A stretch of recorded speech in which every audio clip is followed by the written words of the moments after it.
एक press conference करे, क्या कुछ कह रहे सुनते हैं। सामर्थ्य पूरे विश्व भर में पहचाना जाए, उसका सम्मान पूरे विश्व भर में बढ़े, उसके लिए केवल वो आर्थिक दृष्टि से शक्तिशाली बने इतना पर्याप्त नहीं है, और न ही केवल उसकी सामरिक शक्ति और सामर्थ्य पूरा विश्व पहचाने यही उसके लिए पर्याप्त है। अपितु इन दोनों के साथ साथ में किसी देश की सांस्कृतिक विरासत और सांस्कृतिक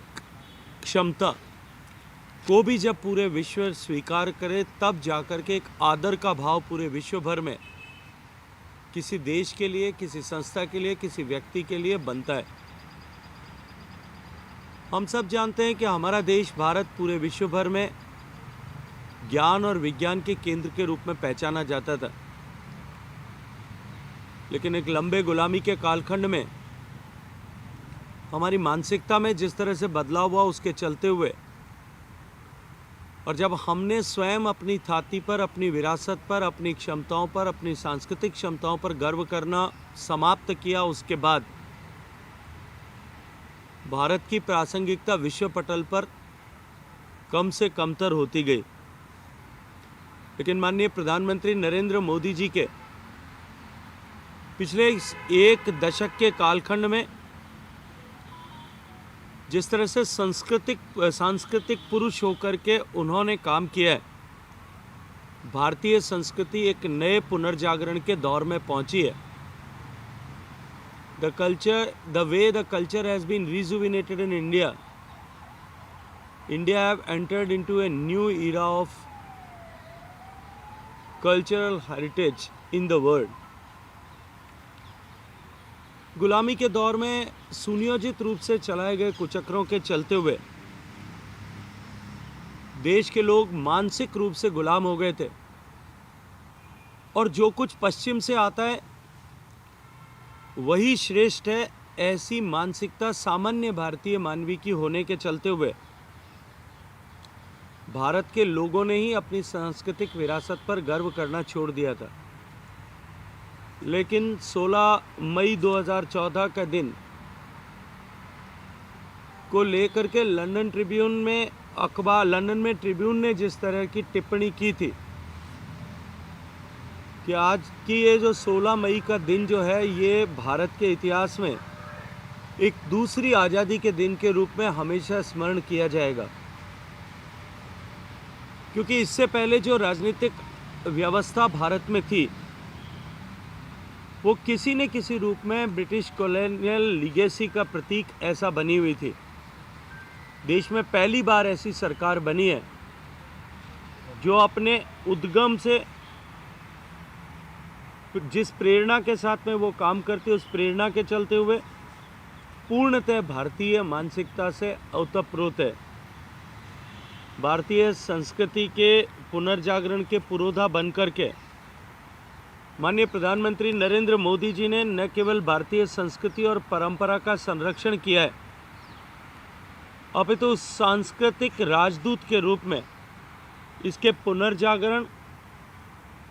का अभूतपूर्व और विलक्षण उपक्रम करके एक बार फिर भारतीय संस्कृति को एक नई जीवंतता प्रदान करते हुए विश्व के पटल पर उसे हिमालय के सदृश ऊंचाई और समुद्र सी गहराई को वापस पुनर्स्थापित करने में सफलतापूर्वक काम किया है। आज उनके प्रयासों के चलते हुए नई पीढ़ी के करोड़ों भारतीय भारत की संस्कृति में अपने लिए एक सम्मान का प्रतीक खोजते हुए अपने आप को भारतीय कहलाने में गर्व की अनुभूति करने लगे। मित्रों, हम सब भलीभांति जानते हैं कि प्राचीन काल से भारत दुनिया भर में आध्यात्म, ज्ञान, विज्ञान, कला और संस्कृति का केंद्र ऐसा बना हुआ था। लेकिन देश में एक ऐसा दौर आया कि विदेशी शासकों और औपनिवेशिक युग के चलते हुए भारत की संस्कृति को भारी नुकसान हुआ था, आज पिछले 10 साल के इस दौर में उस सब को वापस सहेजने समेटने की दिशा में माननीय प्रधानमंत्री जी के नेतृत्व में अभूतपूर्व प्रगति हुई है। जैसा मैंने कहा, लंदन के ट्रिब्यून अखबार को कोट करते हुए कि जो सरकारें अब से पहले 10 साल पहले से पूर्व के कालखंड में जो भारत में थी, वो औपनिवेशिक मानसिकता से ओतप्रोत थी, प्रभावित थी। इसके चलते हुए हमारी सांस्कृतिक धरोहरों को सहेजने की दिशा में जिस तरह का काम करने की आवश्यकता थी, उसमें हम चूके और गुलामी के बाद में भी लगभग 6-6.5 दशक तक हम उसी मानसिकता के काम करते हुए हमने अपनी सांस्कृतिक विरासतों को जितनी क्षति औपनिवेशिक काल में पहुंची थी, उससे भी ज़्यादा क्षति पहुंचाने की दिशा में काम किया। लेकिन 2014 में सरकार बनने के बाद भारत को पुनः सांस्कृतिक उत्कर्ष पर पहुंचाने की दृष्टिकोण से संस्कृति, परंपरा और इतिहास के पुनर्जागरण की दिशा में नरेंद्र मोदी जी ने तीव्रता के साथ में काम किया है। प्रधानमंत्री जी का ये संकल्प कि विकास भी और विरासत भी,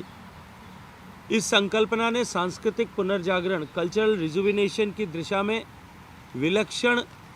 प्रयास भी किए और उल्लेखनीय सफलताएं भी प्राप्त की है। राष्ट्रीय और अंतर्राष्ट्रीय स्तर पर भारतीय ज्ञान प्रणालियों, परंपराओं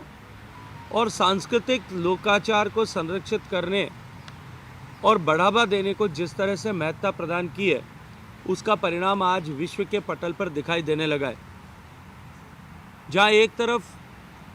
भारत की संस्कृति के केंद्र